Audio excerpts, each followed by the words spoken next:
Auspicia Cultura Rec, Librería Ferrovía, un refugio para los que aman los libros. AG, más de 15 años ofreciendo un espacio para el arte que nuestra ciudad merece. Innovación, ciencia, tecnología, cultura, territorio, comunidad, educación pública de calidad, siempre.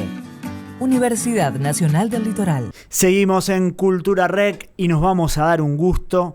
Vamos a charlar con un gran músico argentino que además es un orgullo de esta ciudad y de esta provincia. Estoy hablando de Ramiro Gallo, que acaba de publicar o de editar con su quinteto Todas las cosas y el tiempo, flamante trabajo discográfico editado por Sagrada Medra, sello entrerriano que también nosotros amamos y que tiene un prestigio internacional impresionante. Así que sobre esta obra vamos a hablar con el gran Ramiro. ¿Cómo va, Ramiro? Hola, bien, muy bien, Luciano, muchas gracias. Espero que ustedes también estén todos bien. Bueno, nosotros bárbaro. Bueno, como cada disco nuevo esconde ahí una historia interesante para contar. Ya desde el nombre, este disco tiene una potencia importante, tiene ahí algo filosófico, algo borgiano, pero vos me lo vas a contar mejor. Sí, sabes que el disco lleva el nombre de una serie de 4 piezas que las compuse agrupadas, como en una especie de suite, que tienen como una especie también de relato. En realidad, cuando las empecé a componer no pensaba que fuesen a funcionar juntas, pero después empecé a entender que venían bien orgánicas en ese sentido, y además son todas de una misma época, y tienen nombres parecidos. Me di cuenta, la primera pista que tuve de que tenían que funcionar juntas, era que les había puesto a todas un nombre parecido. Se llaman Todo llega, todo se irá, lo que se fue y lo que queda. Me di cuenta entonces que, bueno, por distintas circunstancias por las que estaba atravesando, de alguna manera era un relato en el cual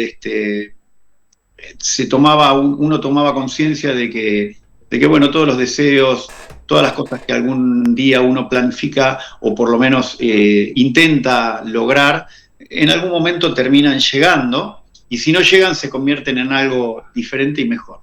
Después viene la conciencia de que todo, así como llegó, se va a ir. Después viene quizás esa reacción del ego en la cual uno toma conciencia de la finitud, que tiene que ver con esto de que todo se irá. Y bueno, lo que se fue es un poco esa nostalgia por las cosas perdidas y la no aceptación de esas pérdidas. Y lo que queda es un lugar o un momento final en el cual uno termina aceptando y disfrutando de la vida como se da. Y bueno, todas las cosas y el tiempo también tiene que ver con que el tiempo en realidad es un recorrido, es un camino. Me parece que de alguna manera hay un tiempo de la física, pero también hay un tiempo emocional, un tiempo filosófico, que tiene que ver con que bueno, la humanidad inventó el concepto de tiempo, y en realidad lo que estamos haciendo es desplazarnos a través del espacio infinito, y ese desplazamiento de las cosas y las gentes y los objetos y la materia genera causas y efectos. Y bueno, y al intervalo entre esos desplazamientos le llamamos tiempo, y bueno, y no es nada más que estamos ahí siendo polvo de estrellas moviéndonos por el universo. ¿Y esa suite, cuándo la escribiste? Todo es algunas cositas del año pasado, pero el grueso también es de este año. Son músicas bastante nuevas, que de hecho las estrenamos en Lanús, en Luján, el Festival de Tango de Luján a principio de año, en marzo. Después las llevamos a Colombia, en Bogotá, en Medellín. Después las empezamos a tocar acá en distintos ciclos que armamos. Y bueno, y fueron tomando frescura a partir de las interpretaciones, pero sí son bastante nuevas. Qué bueno, qué bueno. Y después vos me decís, nace a partir de esta suite del disco y después se fueron agregando otras músicas. Entre Claro, ellas hay una sí. que bueno, que obviamente nos llama mucho la atención y bueno, me imagino que es muy especial, que es la que está dedicada al maestro Néstor Marconi, a quien sumaron en la grabación y es obviamente un hito tenerlo, digamos, en un registro, en un disco. Bueno, contame qué significa para vos esa composición, cómo fue ese registro con él. Sí. Bueno, Néstor es un músico increíble, no voy a agregar nada haciendo comentarios elogiosos porque nada, es un hito en la historia del tango, en la historia del bandoneón, en la historia de la composición, en los arreglos, una figura enorme. Y bueno, siempre hemos tenido nosotros, los músicos de mi generación, el deseo de abrazar a las generaciones anteriores, a las nuestras, para aprender, para poder compartir con ellos, para que la antorcha, digamos, el fuego sagrado del tango que ellos representan, siga vivo siempre. Entonces, bueno, hacía rato que yo lo invitaba a Néstor a hacer algunas cosas. La primera vez fue poco antes de la pandemia, no pudimos en ese momento, después vino la pandemia y él estaba un poquito receloso de salir y Claro. grabar, entonces yo había escrito algunos temas para él en el disco anterior, y no los pudimos grabar por ese tema de que estábamos atravesando un periodo donde había que aislarse y todo, ¿no? Entonces después, cuando me lo encuentro de nuevo justamente en Colombia a comienzos de este año, y le digo, Néstor, dale, algún día tenemos que hacer algo, y él generosamente se ofreció se prestó para tocar en un concierto, en un ciclo que hicimos aquí en el Centro de la Cooperación, y bueno, teniéndolo a Néstor Marconi, no quería que venga a tocar cualquier tema, entonces digo, no, tengo que escribir algo para él especialmente, y hice este tema que se llama A lo Marconi, donde pretendí copiar un poco el estilo de Néstor. No me salió muy bien, digo yo, porque al principio el tema empieza como una especie de yumba, que es un estilo bastante alejado al de Marconi, pero después en el medio del tema se va poniendo en sintonía y bueno, termina sonando muy, muy a lo Marconi, aparte él con su bandoneón lo hace sonar así. Y bueno, fue una experiencia hermosa grabar con Néstor, y bueno, ojalá que sigamos tocando algunas veces con él porque es un regalo de la historia del tango. Pero por supuesto, vos cuando mencionabas que obviamente estaba un poco temeroso con la pandemia, ¿cuántos años tiene el maestro Néstor? Acaba de cumplir 82. Uf, Sí, igual se mantiene sí. muy, muy bien, digamos. Sí, sí, es increíble. Sí. Qué bueno. Sí, sabes que corre, él jugó el fútbol hasta hace relativamente poco tiempo. ¿En serio? Te lo juro, te lo juro. Y ahora sale a correr 3 o 4 veces por semana, corre no menos de 7 kilómetros y a veces más, llegando hasta 10 kilómetros. Es un Yo le crack. pregunté, claro, cuando estuvimos en el concierto que compartimos hace poco, le pregunté, dale, decime, dame el secreto, ¿cómo haces para mantenerte así? Y él me dijo, sí, corre todas las semanas. Y es un fenómeno. Y tiene una vida monacal, digamos, debe ser muy, muy cuidándose muchísimo, Sí, digamos. después agarra el bandoneón y parece un pibe de 20. Es impresionante. Qué bueno, qué bueno. Bueno, qué lindo que le hayas podido regalar ese tema y que, bueno, y que haya quedado ese registro. La verdad que son cosas que son Somos impresionantes. muy afortunados. Muy afortunado. Contame algunos otros de los temas que hay en el disco, que tengan ahí, que guarden alguna historia especial. Sí, Hay mirá, uno dedicado a dos temas Gardel, con bueno, historias especiales. por ejemplo. Sí, hay 2 temas con historias especiales que bueno, tienen que ver también con otros invitadas Uh-huh. que hubo en el disco. Uno es un tema dedicado a Carlos Gardel, que lo cantó la grandísima cantante y artista que es Patricia Barone. Ella es una persona a quien yo admiro desde hace muchísimo tiempo, muchísimo. La escuché por primera vez en vivo en el Festival de Tango de Montevideo en el año 96. Desde ese día me impactó tanto y bueno, y cada vez que puedo la escucho, y es alguien que está muy comprometida con la obra nueva. De hecho, un altísimo porcentaje del repertorio que ella ha grabado y que interpreta es música que ha hecho a veces ella, letra de ella, y también letra de su compañero de la vida y de la música, que es el guitarrista Javier González. Uh-huh. Entonces ella, con ese compromiso con la música nueva, haciendo nacer temas de la nada, haciendo existir esa música que uno baila, escucha y parece que está escuchando a grandes clásicos, aunque a lo mejor es un tema que está estrenando esa noche. Y entonces, bueno, no dudé y la invité a ella. Es un tema que que bueno, casi casualmente surgió, estando en Santa Fe lo compuse y salió una letra entera dedicada a Carlitos, ¿viste? Que yo si me hubiera propuesto hacer un tema para Gardel, creo que no lo encaro porque es un personaje demasiado grande, ¿viste? Pero bueno, como fue espontáneo, me animé a hacerlo y me gusta mucho cómo quedó ese tema y más en la voz de Patricia. Y después hay un tema que es un vals que yo empecé a componer y a poco de componerlo me di cuenta que tenía algún giro melódico un poco oriental, unas escalas pentatónicas. Compuse una parte B para ese tema que me resultó un poco complicada, no me gustaba del todo, no me cerraba, entonces la descarté y compuse otra B más simple y más oriental todavía. Entonces digo, bueno, este tema es un tema que parece música de Japón. Y como habíamos estado, yo estuve 2 veces en Japón el año pasado, en total estuve 14 veces ya en Japón. 14, y entonces, impresionante. 14 veces, sí. Y bueno, entonces digo, esto tengo que grabarlo con músicos de allá. Entonces empecé a escuchar una sonoridad de un instrumento que yo lo tenía por japonés, pero en realidad es un instrumento chino que también se toca en Japón, que es el erhu. Y después también el koto, que es otro instrumento chino, pero ya más incorporado todavía a la cultura japonesa. Entonces empecé a escuchar esos 2 instrumentos, compuse el tema, lo orquesté e incorporé esos instrumentos. Y bueno, me contacté primero con una artista que toca el erhu, que es china, y después con una artista japonesa que toca el koto, que finalmente por distintas cuestiones, que bueno, no te voy a contar ahora porque es un poco largo, no pudo grabar, pero sí grabó Aria Seng, que es la intérprete de erhu, y grabó maravillosamente y el tema cobró una vida muy interesante. Yo le agregué, en lugar del koto, agregué unas líneas de guitarra con cuerdas de metal para imitar un poco el sonido bien oriental del koto. Y bueno, estoy muy feliz de cómo quedó ese tema. Mirá, justo acá tengo un koto, un erhu, para que lo veas. Es este instrumento. A ver. Ahí está, ajá. Es un instrumento de cuerda frotada que tiene una magia muy particular. Yo lo empecé a tocar ahora y lo voy a tocar el día de la presentación.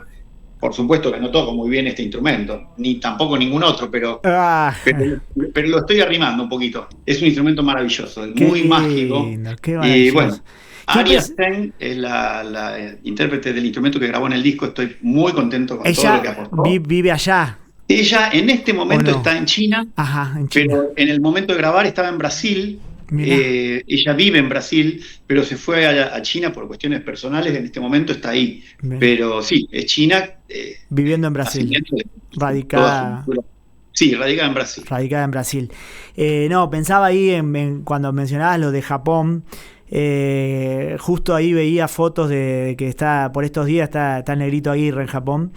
Sí, está en Japón ahora, creo, sí. Y es impresionante que obviamente los santafesinos y por ahí los argentinos no tomamos ninguna dimensión de eso, la repercusión que tienen los discos de Yagrada Medra en Japón. Y sí, gusta mucho. Ese catálogo, cómo es valorado allá, y bueno, y le ha permitido a un montón de músicos, no solo al negro, digamos, bueno, en tu caso, obviamente por tocar el género tango, por ahí hay otras facilidades para llegar a Japón o para ser escuchado, pero en el caso que más nos sorprende es los aires folclóricos y las canciones, donde ahí salimos de lo instrumental y nos metemos ahí en canciones y bueno, muy pero muy valorado y muy escuchado, y bueno, eso es maravilloso lo que pasa ahí. El público japonés es una maravilla.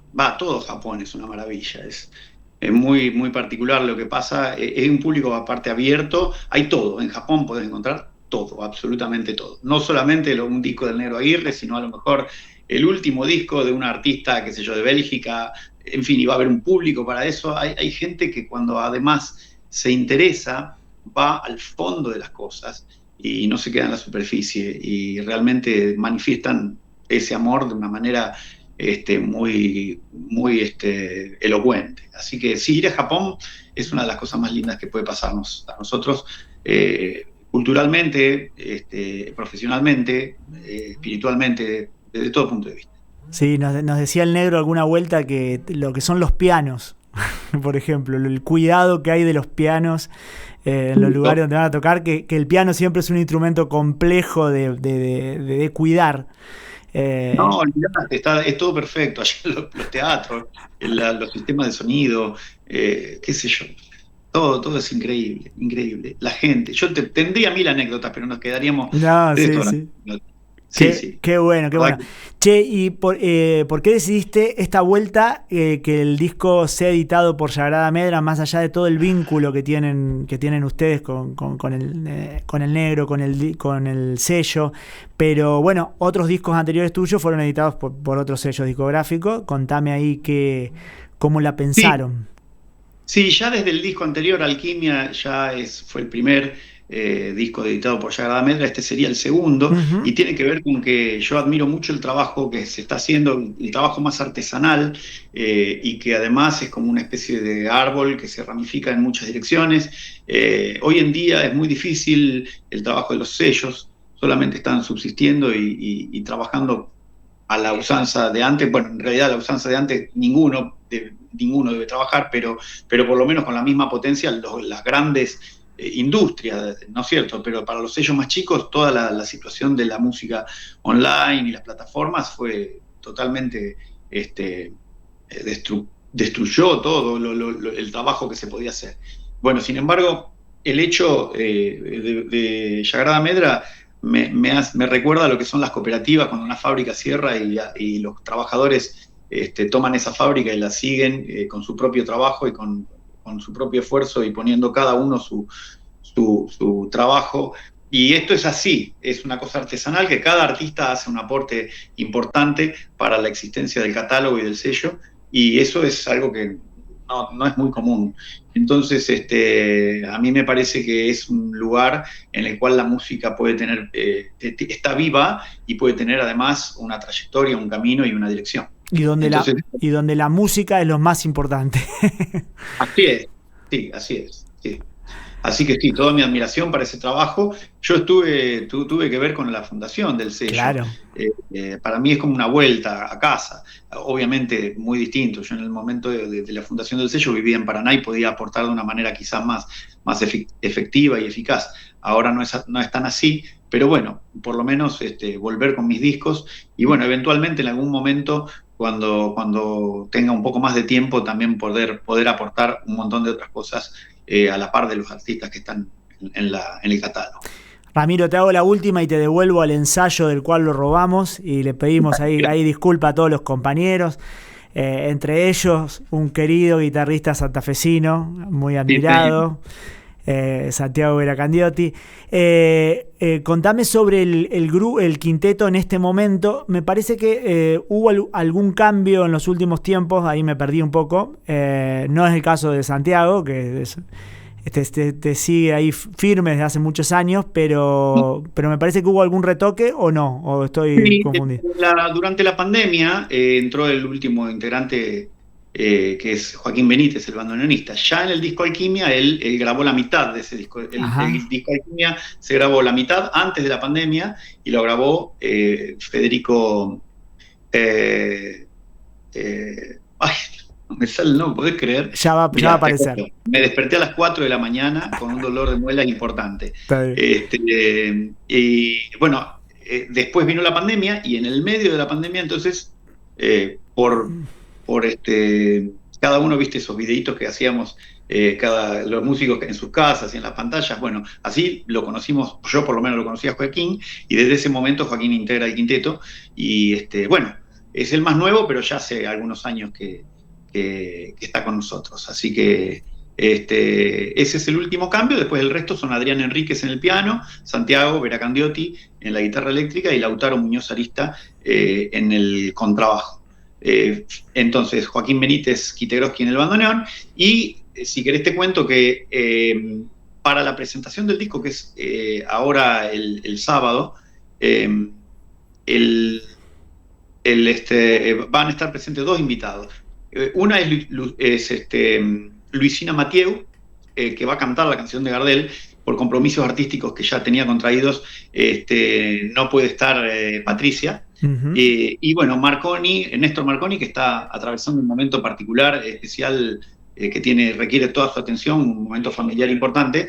Entonces va a venir Nico Velázquez, gran bandoneonista también, y Joaquín y Nico van a ser los dos bandoneones en la presentación del disco que es ahora en el Parque Centenario de aquí de Cava. Así que, bueno, siempre haciendo cosas. ¿En el parque que es al aire libre la presentación? Es al aire libre, sí. ¡Ay, qué bueno! ¡Qué lindo! ¡Qué lindo! Sí, en el anfiteatro, que es muy, muy lindo, ¿sí? ¿Es parte de la programación, digamos, de cultura de la ciudad o es organizado por ustedes? No, es parte de la programación de la cultura de la ciudad, lo cual permite que también sea un evento con entrada libre, gratuita, así claro. que esperamos que venga mucha gente. ¿Hora, entonces, es este sábado? Este sábado a las 19 horas. 19 horas en el parque, ¿me dijiste? Parque Centenario. Parque Centenario. El anfiteatro se llama Anfiteatro Eva Perón, del Parque Centenario de la Ciudad de Buenos Aires. Buenísimo, qué lindo, Ramiro. Bueno, nos alegramos un montón. Ya le dimos una pasada al disco, hay que seguir escuchándolo para tratar de absorber todas las sutilezas que tiene. Pero bueno, todas estas historias con las que nos vamos alimentando también hacen que esa escucha sea distinta. Así que... Sí. Bueno, para nosotros obviamente siempre un orgullo de tu laburo artístico. Bueno, sos una suerte de ahí de embajador cultural también cada vez que vas a Japón, Colombia. Y bueno, esperemos que tengas también ahí un 2025 de muchos viajes, que eso para los artistas es muy importante para la subsistencia también, además de todo lo que son las experiencias extraordinarias que pueden vivir en otros países, lógico. Así es, eso es parte para otra entrevista, hablar de lo que significa autogestionarse en Argentina en estos tiempos. Pero bueno, sí, los viajes ayudan muchísimo y aquí el calor humano. Así que siempre adelante con proyectos y sí, ya hay repertorio para un próximo disco, así que ojalá volvamos como al principio del quinteto a tratar de grabar un disco por año. Buenísimo. Abrazo enorme, Ramiro Gallo. Estuvimos hablando de todas las cosas y el tiempo. Este flamante trabajo discográfico. ¿Número cuánto? Ya me perdí. Décimo. ¡Wow! Mirá qué número. Sí. Mirá qué número. Tenemos además un disco con la Orquesta Arquetípica, donde adentro está el quinteto también, pero ese es otro grupo. Así que sí, es el 10º disco. Y ya tenemos grabado otro disco. Un disco de canciones con Hernán Genovese que sale el año que viene. Y además tenemos repertorio para un disco nuevo instrumental. Así que bueno, el año que viene es un año movido. Te iba a decir que espero que la próxima vez que hablemos tengamos a Coloncito en la A, pero bueno, veo que ya lo tenés grabado, no va a ser posible, no va a ser factible eso. Sí, bueno, vamos a ver. Vamos a ver, Ricunciego. Se tiene que dar pronto. Te mando abrazo enorme, Ramiro. Gracias, Luciano, gracias, y a toda la audiencia también un abrazo gigante.